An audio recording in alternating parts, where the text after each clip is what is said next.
작년 4월 28일부터 우리가 마태복음 이 말씀을 받아 안고 있습니다. 마태복음 1장 1절 말씀 설교한 그때가 어제 같은데 1년이 지났습니다. 마태복음 1장부터 18장까지는 예수님의 탄생과 그리고 예수님께서 갈릴리 지역에서 사역하신 그 내용들을 다루고 있습니다. 그래서 우리가 지난 주일까지는 예수님께서 갈릴리 지역에서 사역을 펼치신 그 부분에 대해서 받아 안았어요. 오늘은 제가 19장 말씀을 전하려고 하는데 마태복음 19장부터 마지막 27장까지는 예수님께서 예루살렘에서 사역을 전개하신 그 내용들을 다루고 있습니다. 그래서 지역이 다릅니다. 당연히 분위기도 다르겠지요. 그래서 오늘부터 여러분들께서는 예수님께서 유대 지방에서 활동하시는 그러한 장면들을 하나하나 살펴보게 됩니다. 여러분, 그 마태복음 19장 1절 보시면요, 예수님이 들어가신 지방이 요단강 건너편이다 이렇게 말씀하고 있습니다. 그러니까 유대 지방에 요단강이 흐르게 되지요. 요단강 건너편 일하게 되면은 지도에서 봤을 때 베레아 지방이 되겠습니다. 베레아 지방에 예수님이 들어가셨는데 거기에서도 예수님은 많은 사람들에게 하나님의 말씀, 즉 구원의 복음의 소식도 가르쳐 주시고 또 병든 사람들도 고쳐 주십니다. 자, 그러던 어느 날에 바리새인들이 예수님에게 찾아와서 이렇게 말합니다. 한 가지 질문하는데 무엇이든지 이유만 있으면 남편이 아내를 버려도 됩니까? 이혼 문제를 가지고 예수님에게 질문한 거예요. 무엇이든지 이유가 있다면 남편이 아내를 버려도 됩니까? 예수님 답변해야 됩니다. 예수님께서요 이렇게 말씀하십니다. 음행한 까닭이 아닌데도 아내를 버리고 다른 여자에게 장가드는 사람은 간음하는 것이다 라고 말씀하십니다. 부인이 음행을 저지른 것이 아니라면은 이혼하지 말아라 라는 것이지요. 예수님은요, 이 부부는 하나님에 의하여서 한 몸이 된 것이기 때문에 이혼하면 안 된다라고 가르쳐 주십니다. 자, 그 뒤에 이어지는 내용 보시게 되면 역시 19장에서 나오는데 예수님은 제자들에게 독신으로 살면서 하나님을 섬기는 부분에 대해서 가르쳐 주시고 또 어린이들을 함부로 대하면 안 된다는 이 부분에 대해서도 가르쳐 주십니다. 그리고 나서 예수님이 그 지역을 떠나시는데 오늘 본문인 19장 28절부터 30절 보시면 예수님께서 이동하는 과정에 어느 한 사람을 만나게 됨을 찾아보게 합니다. 즉 다시 말씀드리면 오늘 본문의 내용, 즉 28절부터 30절을 우리가 잘 깨달으려면 그 앞서 예수님께서 어느 한 사람과 만나서 주고받은 그 대화에 대해서 꼭 알아야 됩니다. 서로 연관성상에 있습니다. 예수님께 찾아온 그 사람은 누구이며 그는 어떤 사람일까요? 마태복음 19장에서 우리가 그 사람을 발견하게 되는데 19장에 기록되어 있는 내용만 가지고 이 사람에 대해서 파악하려면 좀 빈약합니다. 그래서 마가복음과 이어지는 누가복음 이 말씀들을 우리가 좀 찾아보게 되면은 마태복음, 마가복음, 누가복음에서 이 사람의 등장을 다 언급하고 있어요. 그래서 이 사람이 도대체 어떤 사람인지 우리가 보다 자세하게 찾아볼 수 있는데요. 제가 좀 전해드릴게요. 마태복음 19장 20절에 따르면 이 사람은요 일단 젊은 사람이에요. 나이 많은 사람이 아닙니다. 젊은 사람이고요. 누가복음 18장 8절에 따르면 이 사람은 사회의 지도자입니다. 영향력을 가지고 있는 그러한 지도자입니다. 뭐 사내들인 의원이다라고 보는 사람들도 있고요. 여하튼 이 사람은 관리입니다. 그리고 누가복음 18장 23절에 따르면 이 사람은 부자인데 그것도 일반 부자가 아니라 큰 부자입니다. 여기까지만 놓고 봐도 이 사람은 세상의 부와 세상의 권력과 그리고 젊음을 지닌 부러울 것 없는 사람입니다. 그런데 마가복음 10장 17절에 따르면 이 사람이 예수님에게 달려옵니다. 그냥 걸어서 찾아오는 것이 아니라 어디론가 이동하시는 예수님에게 달려와서 무릎을 딱 꿇습니다. 굉장히 멋있는 모습이지요. 예수님을 존중한다는 거예요. 무릎을 꿇고 영생에 대해서 질문합니다. 이러한 이 청년의 모습 보게 되면은 나름의 겸손과 영생에 대한 그런 사모하는 마음이 느껴집니다. 즉 이 사람은요, 반듯한 신앙의 인격과 정치적 힘과 경제적 힘과 젊음의 힘을 지닌 그 사회의 유명한 사람이에요. 유명인이지요. 그런데 놀라운 것은요, 이처럼 유명한 사람의 이름을 성경이 기록하고 있지 않습니다. 신앙심도 좋아 보이는데, 겸손한 인격도 지니고 있는데, 사회적 영향력도 가지고 있는데, 이런 사람의 이름을 성경이 기록하고 있지 않습니다. 그냥 어떤 사람이라고 소개합니다. 여러분 복음서 보게 되면 니고데모라든지 아리마대 사람 그 요셉이라든지 이런 유대 사회 지도자들이 등장하고 이 사람들의 이름을 밝히고 있습니다. 니고데모는 어떤 사람이고 요셉은 어떤 사람이고 이름과 함께 이 사람이 어떤 일을 했는지를 기록하고 있어요. 물론 이들이 이름이 기록된 이유는 예수님을 따랐기 때문일 것입니다. 그런데 마태복음 19장에서 등장하는 이 유명한 청년의 이름은 나오지 않고 있는데 이유가 궁금해집니다. 굉장히 궁금해져요. 누가복음 16장 19절부터 20절의 우리가 그 근거를 좀 찾을 수 있습니다. 예수님의 비유의 내용인데 두 인물이 등장합니다. 한 사람은요, 가난한 사람을 돌보지 않는 부자이고 또 한 사람은 가난한 사람이에요. 그런데 성경은요, 가난한 사람을 돌보지 않는 부자의 이름은 밝히지 않아요. 그냥 부자라고 소개하고요, 가난하게 살아가는 그 사람의 이름은 기록해요. 그 사람의 이름이 나사로입니다. 성경이 기록해 주기 때문에 우리가 알고 있어요. 즉 우리는요, 어떻게 정리할 수 있는가 하면 가난한 사람을 돌보지 않는 사람의 이름은 성경에 기록할 가치가 없다는 것이에요.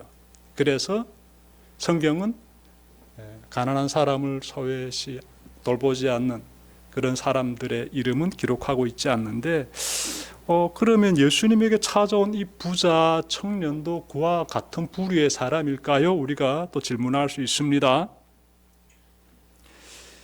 여러분, 예수님께 달려와 무릎 꿇고 질문하고 있는 이 청년의 모습을 우리가 좀 다시 한번 살펴봅시다. 그가 이렇게 말해요. 예수님에게 찾아와 가지고, 선생님, 내가 영원한 생명을 얻으려면 무슨 선한 일을 해야 합니까?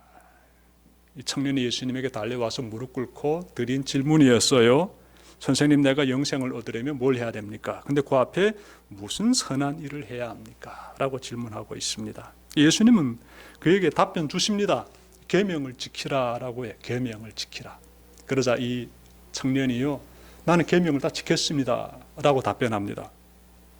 예수님께서 그에게 이렇게 말씀하세요. 21절인데 내 소유를 팔아서 가난한 사람에게 주어라. 그리하면 내가 하늘에서 부활을 차지하게 될 것이다. 네. 그리고 와서 나를 따르라. 보통 내용 아니지요. 가지고 있는 전 재산을 팔아가지고 가난한 사람에게 나눠주라. 그러면 하늘에서 네 부하가 있을 것인데, 그렇게 네가 선행을 베푼 다음에 나를 따르라. 예수님 말씀하시고 있기 때문에 이 청년이요, 기꺼이 순종하는 것이 아니라 근심하면서 그 자리를 떠났습니다. 근심하면서. 예수님을 떠나는 청년의 모습에서 왜 성경이 이 사람의 이름을 기록하고 있지 않는지 우리가 그 답을 찾을 수 있습니다. 그는 지금까지 하나님을 잘 믿는 사람, 즉 하나님의 계명대로 사는 그러한 신실한 신앙인인 것처럼 행세했던 것이에요. 그의 거짓된 신앙은 재물을 포기하고 예수님을 따르라는 말씀 앞에서 낱낱이 드러나게 됩니다. 그는요, 재물을 선택했습니다. 내가 믿고 의지하는 대상이 재물입니다 라는 것을 몸으로 지금 표현하고 있습니다. 그는 돈을 숭배하면서 겉으로는 하나님을 믿는 것처럼 행세했던 것입니다. 하나님은 이런 사람의 이름은요, 성경에 기록할 가치가 없다고 여기시지요. 그래서 하나님을 믿는 것이 아니라 믿는 척 가면을 쓰고 실제로는 돈을 숭배하는 저런 사람의 모습이 우리에게서는 나타나지 말아야지요. 만약 여러분이나 저의 모습에서 이와 같은 모습이 나타난다면 이 매우 심각한 문제가 되겠습니다. 예수님은요 이렇게 말씀하십니다. 부자가 천국에 들어가는 것보다 낙타가 바늘기로 지나가는 것이 더 쉽다. 네. 어떤 생각이 듭니까? 이 거의 불가능한 얘기 아닙니까? 돈 많은 부자는 그러면 천국에 못 들어간다는 얘기 아니에요. 그렇게 느껴지지요? 부자가 천국에 들어가는 것보다 낙타가 바늘기로 지나가는 것이 더 쉽다.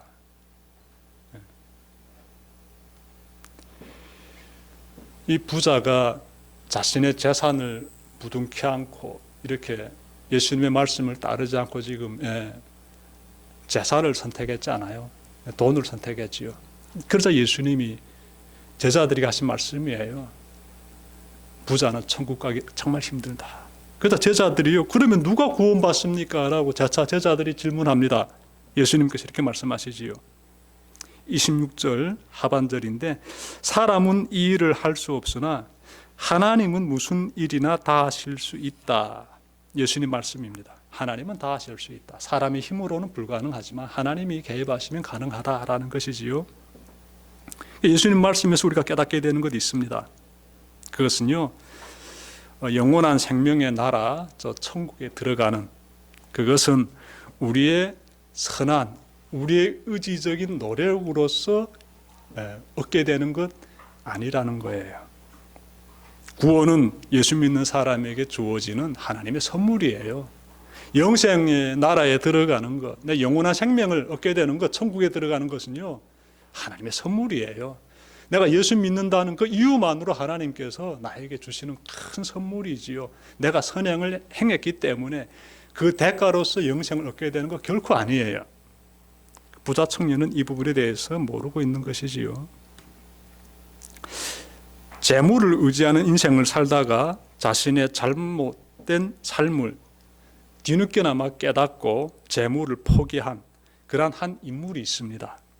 그는요, 알프레드 노벨입니다. 알프레드 노벨. 여러분들 다 잘 알고 계시는 사람이지요. 다이너마이트를 발명하여 큰 부자가 된 노벨은요, 어느 날 신문을 보다가 얼굴이 사색이 되어 버립니다. 왜냐하면 신문에 죽음의 상인 사망하다. 사람을 더 많이, 더 빨리 죽이는 방법을 개발해 부자가 된 알프레드 노벨이 어제 죽었다. 라고 신문에 실린 거예요. 이 노벨은 살아있는데 사실은 이 사람의 둘째 형이 죽었습니다. 둘째 형의 이름은 루드비히 노벨인데 기자가 오보를 낸 것이에요. 잘못된 기사를 실었습니다. 노벨은요, 그 신문을 딱 보면서 세상이 자신을 죽음의 상인으로 이렇게 평가하는 것을 보고 큰 충격받습니다. 이렇게 인생을 마감할 수는 없다 결심하고 이 노벨이 엄청난 결단을 내리게 됩니다. 그는 1893년 60세의 나이로 노벨상을 제정하기로 결단합니다.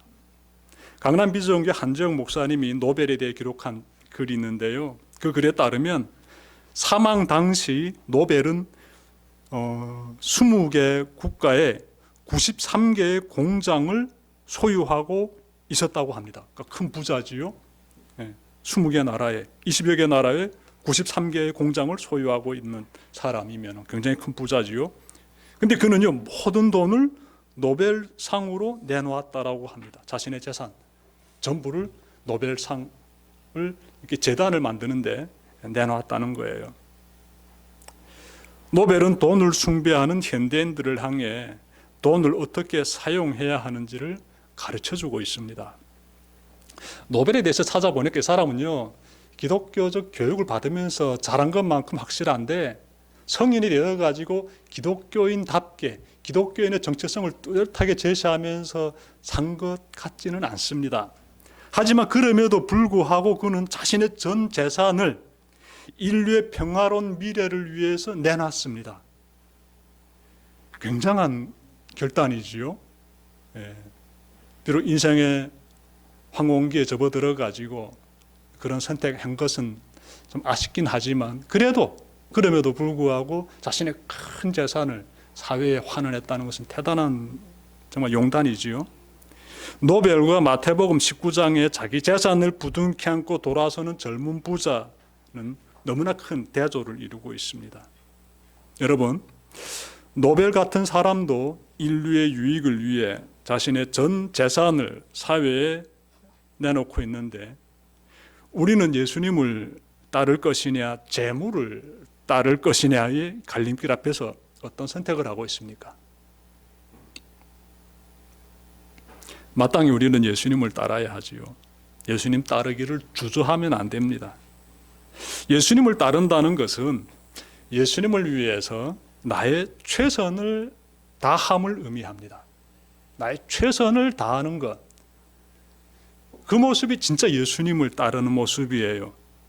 예수님이 우리에게 원하시는 것은 최선을 다하는 모습이에요. 우리가 가지고 있는 것이 적든 많든 그것이 중요한 게 아니에요. 예수님은 우리가 최선을 다하는지를 보고 싶어 하십니다.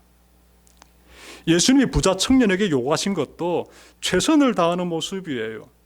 그가 진심으로 하나님을 의지했다면 예수님의 말씀대로 모든 재산을 팔아 가난한 자에게 주고 예수님을 따르면 되는 거예요.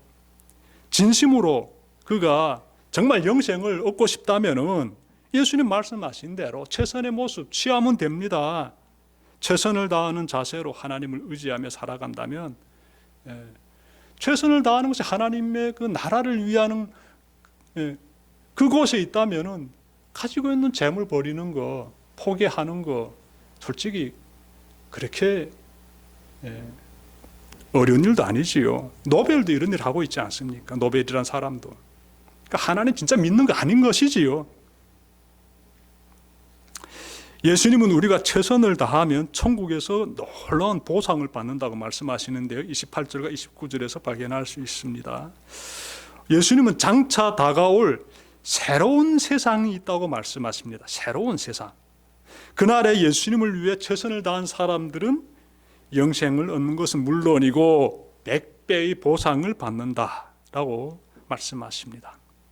여러분, 아버지나 어머니나 자식이나 땅을 버린 사람이라는 구절이 나오지요. 이 말씀을 어떻게 봐야 됩니까? 진짜 아버지, 부모님, 아버지, 어머니, 부모님을 돌보지 않고 자식도 돌보지 않고 그렇게 행동해라는 게 아니에요. 예수님의 말씀의 핵심은요, 내가 참으로 하나님의 나라를 위하여서 최선을 다하느냐, 여기에 딱 포커스가 잡혀 있습니다. 그만큼 최선을 다해라는 것이에요. 여러분도 저 부자 청년처럼 정말 영생을 원합니까? 이 부자 청년이 처음에는 영생을 원해가지고 예수님에게 나왔지 않아요. 나중에 그 모습이 거짓되어가지고 정말 부끄러운 모습으로 돌아갔지만 우리 모두는 영생을 원하지요. 영원히 살기를 원하지요. 정말 그 길이 어디에 있는지 그 답을 찾기 위해서 예수님께 나아오지요. 참으로 그 나라 들어가기를 원한다면요, 최선의 헌신을 꼭 발휘해야 합니다. 미국의 하워드 스톤 목사님의 삶을 전해드림으로 말씀 마치려고 합니다. 제가 주중에 이분이 쓴 책 죽음에서 새 생명으로를 읽고 많은 감명 받았습니다. 이 책은 이 하워드 스톤 목사님의 삶에서 일어난 엄청난 사건을 다루고 있습니다. 내용을 간단히 말씀드리면 미국의 켄터키 대학에서 예술대학 교수로 일하던 하워드는 아내와 학생들과 함께 유럽 여행에 나섭니다. 여행하다가 프랑스 파리에 머물게 되는데 갑자기 심각한 복통으로 쓰러지게 됩니다. 12지장이 파열된 것이에요. 그러니요, 이분이 책에서 어떻게 묘사하는가 하면 배에 총알 맞았을 때 그 고통이 이와 같지 않을까 생각이 든대요. 막 그냥 너무 이 고통이 심해가지고 완전히 막 정말 몸부림칩니다. 그래서 급히 병원에 실려가게 되는데 프랑스에 있는 공립병원인데 아주 큰 공립병원에 급히 실려갑니다. 그런데 그날이 토요일이라 병원에 수술할 수 있는 의사가 없었어요. 그래서 이 12지장에 파열된 이 하워드, 이 사람이 교수인데 이 교수가 여러분 무려 10시간 가까이 이 고통 가운데서 몸부림칩니다. 그런데 대체로 5시간에서 6시간 정도 이 정말 12지장 같은 이 장이 파열돼 가지고 이 고통 가운데 막 헤매게 되면은요 5시간에서 6시간 정도 지나면 목숨을 잃을 수 있다라고 해요. 그런데 지금 10시간 가까이 지금 고통 가운데 있습니다. 말할 수 없는 이 자신의 그 상황을 책에서 참 묘사하더라고요. 너무너무 힘들었던 것 충분히 그려볼 수 있습니다. 그 가운데서 그가 마지막에 이제 모든 게 끝났다라고 생각하고 그러면서 이제는 죽음을 그냥 받아들이려고 해요. 이제 이 고통과의 싸움에서 이제는 할 수 있는 힘 다 쓴 거예요. 이제 내가 이제 죽는구나라는 걸 느끼게 됩니다. 그러면서 이제 모든 게 끝났다라면서 스스로 중얼거리면서 눈을 감습니다. 하워드는 지금까지 이 사람은요 스위치를 끄면 전등이 꺼지듯이 죽음도 이와 같다라고 생각하며 살았습니다. 그는 천국이라든지 지옥이라든지 이런 걸 믿지 않았어요. 그런 걸 믿는 사람들은 의지가 빈약한 사람이라며 경멸했댔습니다. 그는 철저한 무신론자였어요. 이런 그가 갑자기 닥쳐온, 예고도 없이 닥쳐온 죽음을 맞이하고 있습니다. 그는 자신의 몸이 분리되는 경험을 하게 돼요. 놀랍지요? 죽으면 끝이다라고 생각했는데 자신의 몸이 분리되는 걸 경험하게 됩니다.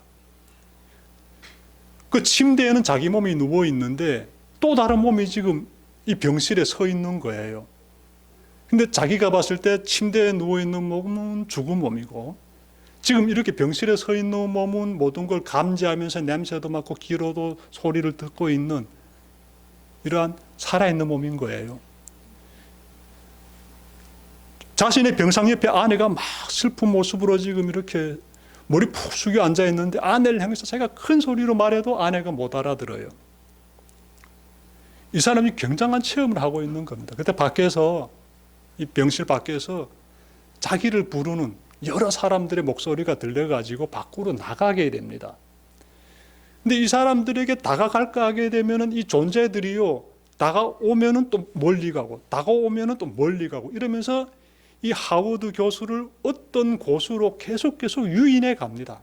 가다 이 사람이 이 통증 가운데서 참으면서 걸어가고 있는데 가면 갈수록 앞이 어두워지고 혼미해지고 내가 이 상태에서 더 가면 안 된다는 걸 느끼게 됩니다. 그래서 안 가겠다고 해요. 그때 드디어 이 사람을 유혹했던 존재들이 본색을 드러내면서 폭행을 가하는데 책에 기록된 표현을 보니까 이 살이 찢어지면서 갈기갈기 고통당하고 있는 막 이 존재들이 막 찌르고 살을 찢어내고 막 이런 고통을 가하는 거예요. 막 그러니까 그 부분에 대한 고통에 대한 내용 보니까 또 소름 돋더라고요. 결국 이 사람은 그 가운데서 완전히 쓰러져 버립니다. 완전히 쓰러져 버려요. 그때 이 사람의 마음에서 한 가지 깨달음을 주는데, 아, 내가 지금 지옥에 있구나 라는 걸 깨닫게 됩니다. 내가 지금 지옥에 있구나. 예. 완전히 그냥 그저 완전히 정말 벌레만도 못한 그러한 상태에서 짓밟힘 그대로 다 당하면서 쓰러져 있는 그가 내면에서부터 한 음성을 듣게 돼요. 한 음성. 무엇인가 하면 하나님께 기도하라. 이런 음성이 딱 들려오는 거예요.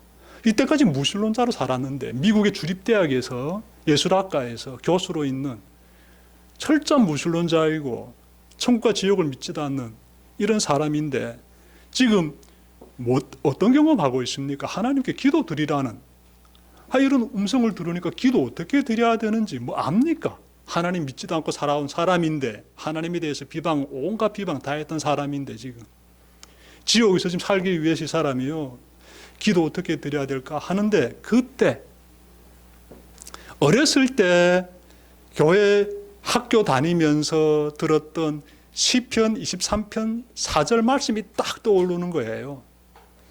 여러분, 교회에서 우리 아이들에게 하나님 말씀을 잘 가르쳐 줘야 되겠습니다. 이 교회에서 어린이 학교가 잘 이렇게 운영돼야 되는데, 이 사람이 어렸을 때 시편 23편 4절 말씀 어렸을 때 이렇게 교사가 외우라고 해가지고 외웠던 거예요. 근데 그 말씀이 지금 떠오르는 겁니다. 그 지옥의 고통 가운데서 말씀이 이렇습니다. 내가 사망의 골짜기를 다닐지라도 내가 두려워하지 않으면 주께서 나와 함께함이라. 이 말씀 한 구절만 딱 떠올라가지고 이 말씀 붙잡고 기도드립니다. 그러자 이때까지 이 사람을 짓밟고 살을 찢어내면서 고통 주던 자들이요, 이 존재들이 싹 사라져 버립니다. 그러자 아주 새카만 암흑 가운데 혼자 버려진 이 사람인 저는 고통은 사라졌는데, 자기를 억누르던 자들은 사라졌으니까 고통받는 그 상황은 일단 사라졌는데 이어서 계속 거기 있을 수는 없잖아요. 근데 그의 마음에서 이번에는요, 찬송가 한 구절이 착 떠오르는 거예요. 역시 어렸을 때 교회에서 들었던 찬송가인데, 그것도 처음부터 끝까지 다 기억나는 것이 아니라 예수 사랑하심은 한 구절만 떠오르는 거예요. 그래서 예수 사랑하심은, 이 말씀이 참으로 진짜라면은, 예수님이 참으로 나를 사랑하신다면은 나를 제발 구해달라고 또 기도드리게 됩니다. 예수님을 찾는 거예요. 그러자 멀리서부터 빛이 자신을 향해서 다가오기 시작합니다. 점점 다가오더니 앞에 다가온 그 빛의 존재를 보니까 예수님이신 거예요. 그래서 예수님이 만신창이 된 그 사람을 안고 지옥에서 빛의 세계로 이동하게 됩니다. 그리고 그를 예수님께서 이렇게 회복시켜 주시면서 다시 세상에 가서 하나님의 사랑을 전해라고 보내십니다. 그래서 이 사람이 의식을 딱 차리면서 눈을 떠서 보니까 의사들이 와서 자신을 지금 수술하고 있는 거예요. 제가 봤을 때 아마 큰 쇼크 상태에 들어갔을 수도 있지요. 엄청난 고통 가운데서. 아니면 이분의 말처럼 진짜 임사체험 하실 수도 있지요. 죽었다가 살아날 수도 있지요. 여하튼지 간에 중요한 건 이 사람이 천국과 지옥을 경험하고 나서 어떻게 되는가 하면요, 인생이 완전히 180도 달라져 버립니다. 미국의 한다는 주립대학에서 이 사람은요, 그 대학에서 교수로 일하면서 그 다음에 학장까지 됩니다. 학장까지. 예. 그래서 아주 잘 나가는 사람이에요. 이 사람의 꿈은요, 예술가로서 성공하는 것입니다. 그래서 성공했어요. 그는 예전에 어떤 삶을 살았는가 하면요, 이기적인 삶을 살았어요. 본인이 말합니다. 나는 누군가를 위해서 헌신하는 것을 원하지 않는다고. 예. 나는 이기적인 사람이라고, 나는 타인에 대한 연민을 느끼지 않는 사람이다라고 본인이 책에서 말합니다. 그런데 이 사람이요, 완전히 변화돼가지고 타인을 위하여서 봉사하는데 완전히 앞장서게 되고, 교회 가서 열심히 교회를 세우는데 참여하게 되고, 그러다가 드디어 신학대학 주립대학에서 교수직을 내려놓고 신학대학에 들어가서 주의 종의 길을 걸어가게 됩니다. 그래서 제가 그분에 대해서 쭉 이렇게 이분의 이 책을 번역한 사람이 이분에 대해서 소개한 글도 제가 뒷장에서 보니까 이분이 지금 그 신시내티라는 지역이 있더라고요. 신시내티. 제가 지금 영어 발음 굉장히 안 좋죠. 근데 신시내티라는 지역에서 신시내티라는 그 도시의 퇴락한 지역에서 목회하고 있다라고 소개하더라고요. 그는 완전히 멋있게 넥타이 메고 교수로서의 권위를 풍기면서 그 사회에서 중산층으로 잘 살아가던 사람이 천국과 지옥이 있음을 딱 경험하고 나서 자신의 인생의 방향을 완전히 바꿔버렸습니다. 가난한 자들에게 찾아가서 그들과 함께 살아가는 목회자가 된 거예요. 자신의 전부를 다 하나님께 그냥 올인하는 거예요. 내가 할 수 있는 최선을 다하는 겁니다. 내가 할 수 있는 최선을 다하는 거예요. 이런 모습 보게 되면 어떤 생각이 드는가 하면요, 우리 예수님께서 그 부자 청년에게 너 가지고 있는 거 다 가난한 자에게 나눠드리고 너 날 따라라 이렇게 말씀하셨잖아요. 그럼 네가 영생 얻게 될 것이라고. 이 말씀이 너무나도 크게 안겨옵니다. 우리가 최선을 다하는 삶이 무엇인지 딱 이해할 수가 있어요. 진짜 예수님을 만나고 진짜 천국과 지옥을 경험하게 되면은요, 세상에 있는 거 포기하는 거 1도 아닙니다. 사실은 1도 아니에요. 예수님은 진짜 백이 신앙인을 원하시죠. 진짜 백이 최선을 다하는 자의 모습을 원하시죠. 그래서 그 사경에서 벗어난 이 하워드, 지금은 목사님이시죠. 이분처럼 하나님이 기뻐하시는 삶을 살기 위해서 최선을 다하는 것입니다. 대성교 여러분들도 이와 같은 삶을 살아내시기를 주님의 이름으로 축원합니다. 기도드립시다.